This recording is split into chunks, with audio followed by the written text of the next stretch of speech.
Hi, it's Vias Tarot. Hello, Taurus placements. This is your reading about the person on your mind. Okay, so let's see. Focus lang tayo sa person. Okay, ngayon. So, before tayo mag-start, kung hindi ka pa nakakapag-subscribe, please do subscribe and hit the notification bell para lagi po tayo maging updated sa mga mangyayari pa lang. And syempre, kung may tanong pagdating sa private reading, just message me sa akin pong FB page for more info. Ganun rin pagdating kay Perception of Light, and sa mga naghahanap ng healer kay Kuya Dingsi naman po tayo pwedeng mag-message. And don't forget na i-follow and subscribe din yung ating second YouTube channel na Love Letter. Pwedeng mag-message kayo doon, okay? Mag-send ng inyong mga love messages sa inyong special someone, special person, kung sino man, ex mo, mga hinanakit mo, yun, doon mo pwedeng i-message and i-air natin yun doon sa ating second YouTube channel na Love Letter. And syempre, itatago natin, no? Yung inyong identity. And about sa ating mga items are all available. Protection from evil eye, love bracelet, grantor necklace, and cord cutting is available. Okay, and yung ating grantor necklace is made to order po, ha? Okay. Taurus. The person on your mind. Who is this? The person on Taurus' mind. Were they? Okay. The world reversed. Whew. Pwedeng may unfinished business. Pwedeng magkahiwalay kayo ngayon. Okay, the world reversed. The Queen of Pentacles reversed. There's blockages.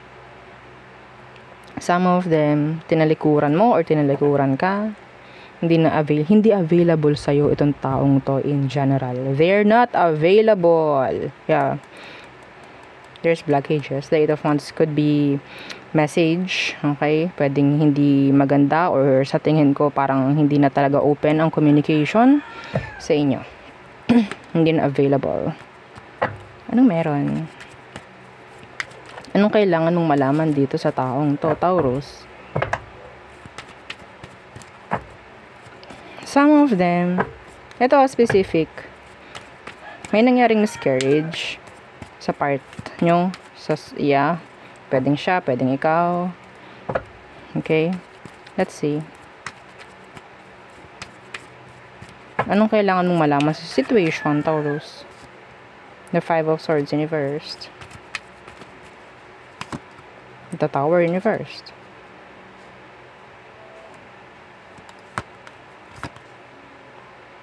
Matagal naman na ata to. Okay? They're healing. So, ikaw rin, kailangan mo na rin mag-heal. Yeah. Maraming issue. Okay? Some of them, Taurus, may nakuha akong energy na they have a lot of issue sa part niya. Okay? Pwedeng kung may mga conflict man sa situation, sabihin nating isinasantabi. Parang ganyan. Nasiset aside or parang hindi na lang masyadong pinagpapapansin. Okay? It's like saying no na lang pagdating sa connection. Saying no in general. Ano bang emotion niya for you? What is your emotion? The Devil. Why? Why the Devil? The Empress.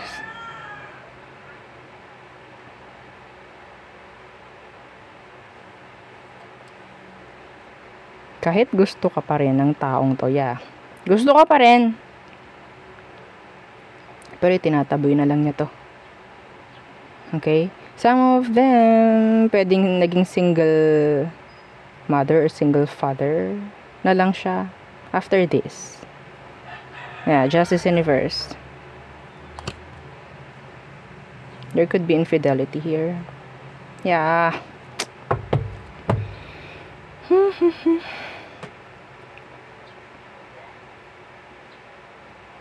Gusto niya to, pero they're saying no. Ang hirap. Unang-unang card nyo, the world in reverse. Unfinished business to. Okay? Marami pang kailangan na dapat kung ano man, sabihin natin to be continued yung storya. Okay? Hindi tapos, bitin, parang ganon. Knight of Wands. Some of them, they're thinking of you sexually. Or maybe you thinking of them. Okay? You're in their head. Still wanting na magkaroon ng pagkakaayos, pero they're saying no. They have to say no, or maybe you have to say no. Yeah. Big conflicts. Big conflict, big problem. Kung anong meron dito. Ito yung sitwasyon. Ito meron na ako narinig kasi na itong taong to, hindi pwedeng maging sayo. Okay, hindi pwede sabihin natin may mga balakid, may mga blockages, kaya hindi pwedeng maging sayo itong taong to. Without them, mahirap, pero kailangan. Like, ang hirap ng wala, ang hirap ng wala ka, pero kailangan nating layuan to kasi this is not good. Okay? I don't know.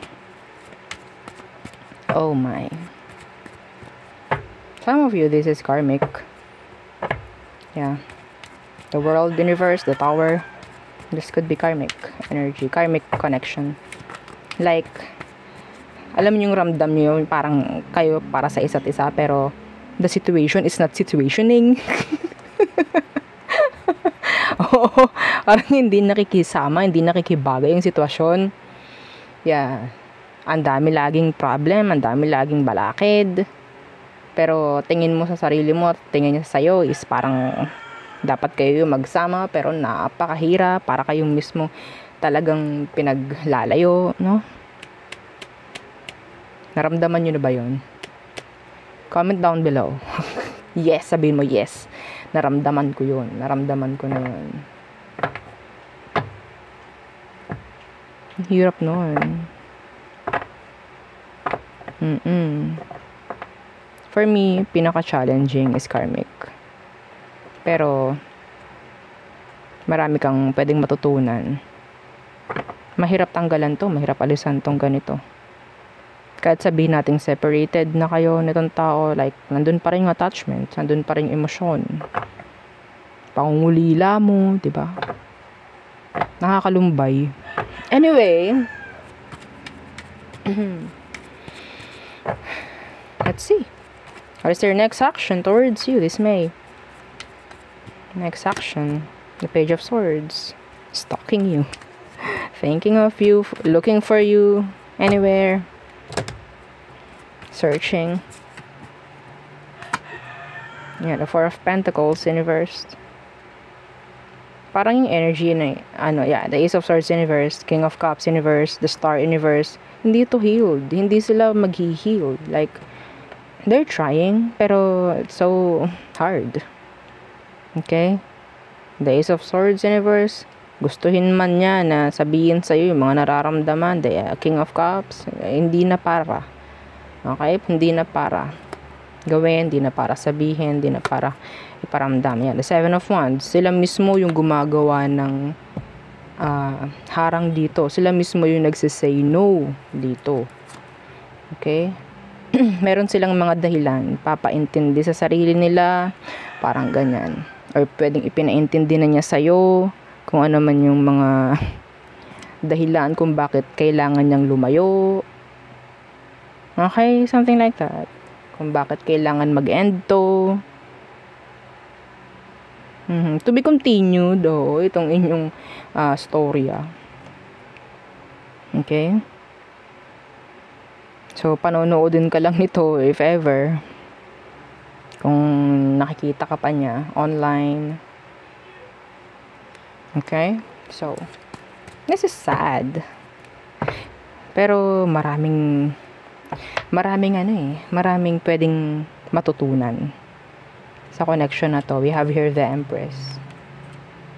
Okay? Alam nyo, yung distansya na meron, sabihin natin, yun yung lalong nagpapalalim ng emosyon para sa'yo. Yun yung nagpapalalim, nagpapatibay palalo ng emosyon niya para sa'yo. Pero, yes, I can't. Parang ganun yun naririnig ko sa kanila. I can't.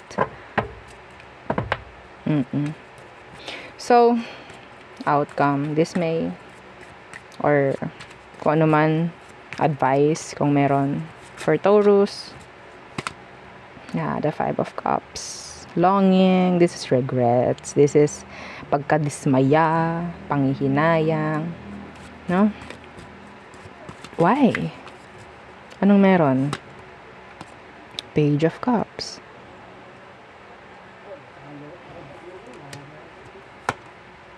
Ten of Pentacles. This is all about panghihinayang. Oo. Taurus. Well, wala naman tayong pwede ditong sabihin natin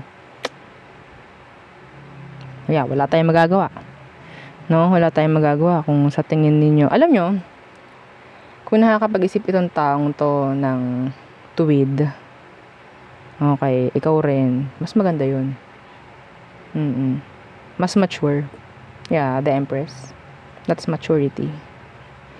Imbis na magstay sa isang connection na parang pinapahirapan nyo lang din naman yung sarili nyo. Okay? Wag na lang. No? Hindi ko alam kung makakasaya sa inyo yun. Pero, kung meron din namang mga maapektuhan sa paligid-ligid. O, diba? Ang hirap, no? Parang Romeo and Juliet. Ano? Romeo and Juliet. Ten of Pentacles. Hindi talaga ubre. Hindi pwede. Yeah, see, the Ten of Cups. Oh my. Hindi pa na-accept. Hindi pa na-accept kung anong meron. That is why, ganito. Sana maintindihan mo. Parang mga ganon. Even though hindi na nasasabi, pero energetically, ganon yung nakikita ko dito sa situation. Like, sana matanggap. Sana makaya. Parang ganon. This is sad. Oh my, this is sad. Yeah, the Four of Cups in reverse. This is energy ng the one that got away. Oh my. Yung specific ko nakikita rito, yung person may anak. No, may anak. Pwedeng hindi approve sa family mo. Parang ganun eh. There could be age gap, a huge age gap. May mga ganung energy. Or sabihin natin talagang somebody is pamilyado. Okay. Hindi magiging, sabihin natin, makaka-resonate lahat. Pero, yeah, kunin nyo lang kung ano. So, what else? Ano pa ba ang meron for you, Taurus? The person on your mind. What else? Ang nasa isip ko yung somebody na pwedeng excuse me, nagugustuhan mo ngayon. Meron ka ba nagugustuhan ngayon? Yeah, pwedeng single to. Single Taurus. Anong meron? Diyan sa new person. New person ng mga Taurus. Anong meron? Doon sa nagugustuhan ng mga Taurus. Anong meron? Oh, again, the Queen of Pentacles in reverse. They're not open. Like, meron silang healthy boundaries. What's with the Queen of Pentacles in reverse? Yeah, the Fool. May takot pa to. Actually, some of them, pwedeng kakaalis lang sa isang connection. Okay? Some of them. Kung sino man to nagugustuhan mo ngayon. Or sabihin natin there's this conflict, no? Pagdating sa situation nila, in love. Yeah, the Hermit. So, maramdaman mo yung pag-isolate niya, na, being avoidant. Parang ganyan. Pero hindi ka kinakausap. Yeah. Yeah, the Four of Swords universe. They're not open pagdating sa pakikipag-communicate. So, magdadala sa'yo to ng confusion or what. Or sabihin nating parang masusupladuhan ka or masusupladahan ka sa kanya. Tingnan natin emosyon pagdating sa'yo. Or maybe, how do they see you? How do this person sees you, Taurus? How do they see you? The Queen of Swords in reverse. Some of you pwedeng may chance na same gender kayo ng person. Hindi yun lahat, para sa lahat. Okay? Pwedeng may ganun lang na energy. What's with this Queen of Swords in reverse? Somebody na pwedeng hindi niya mapapagkatiwalaan or sabihin nating may takot siya. Okay, may takot to, itong taong to. Pwede kasing they have traumas, no? May trauma itong tao. Queen of Swords in reverse, yeah. The Ten of Wands in reverse. Hindi sila nagbibigay ng atensyon or hindi sila nagpapakita or magpapakita ng kagustuhan sa'yo. The Magician in reverse. King of Cups. Andun yung energy na poprotektahan nila yung emosyon. Okay? Alam mo na ako curious sa'yo tong taong to. I don't know why. Pwedeng nakikita ka niya, nakatingin sa kanya, or pwedeng kinakausap mo siya. They're like, may malaking question mark sa kanila, bakit ganon? So, sa ganyan pa lang na nangyayari sa inyo, pwedeng may chance na, oops, again, nagkuna muna agad yung sarili ko ng healthy boundaries, ng boundaries from you, Taurus. Like that. Okay? So, how do you see them? How do you see this person, Taurus? They're rejecting you. Agad-agad, energetically rejecting you. How do you see them? Page of Swords in reverse. Na-curious din. Oo. Some of you, iniisip mo itong taong to, they're stalking you sa FB or what. Nagtatanong about you. Pwedeng ganon. Curiosity. Yeah, the Knight of Pentacles. Taurus, nababagalan ka sa kanya. Kasi nga, hindi sila open. Okay? Hindi sila open. May takot siya. Nakumunik. Okay? Kung kaibigan lang, yeah, pwede naman. Pero, kung nakakaramdam to ng something, yes, may naramdaman siya something na pwedeng beyond, no? Beyond the, sabihin nating friendship, friends beyond that. Kaya ganyan. Nakakaramdam siya ng ganun. Yep. Tingnan natin. So, they will act like aloof, avoidant. They will, yeah. Andyan yung energy na hindi ka masyadong kakausapin. Yung Seven of Swords, yeah. This is secret, being mysterious, mga ganyang bagay. Nine of Cups. So, may chance na talagang mas pipiliin ng taong to na hindi muna kumunik. Okay? At piliin mo nang maging single. I'm sorry. Kung ikaw itong may nagugustuhan. Okay, pwedeng ganito siya. Yeah, the Three of Cups in reverse. May chance na mayroon ditong ma-friend zone, ha? Okay, this is Three of Cups in reverse. Pwedeng may ma-friend zone dito. Kasi iba sa kanila hindi pa nakaka-move on from their past. Okay, if you're eyeing someone, yeah, I'm sorry, pero eventually, I guess, this is mabagal na process pagdating sa sarili nila. Some of them, they're like too focused pagdating muna sa kanilang kaperahan or trabaho, business, if ever. Okay? So, there. I'm sorry. So, tayo'y tumungo sa all signs.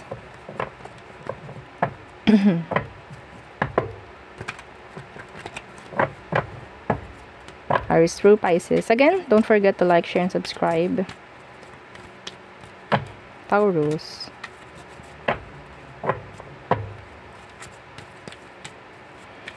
Okay. Aries, they love you. Taurus, there's commitment issues. Gemini, friend zone. Could be third parties involved. Cancer, bitter. Still, they have bitterness. Leo, there is imbalance, injustice. Virgo, not ready to settle down, not ready for commitments, not ready for relationship. Libra, yeah, some of them they're overthinking kung ano man ang meron. Some of them they're afraid. Scorpio, they like you. They want your attention. Some of them feeling jealous. Sagittarius,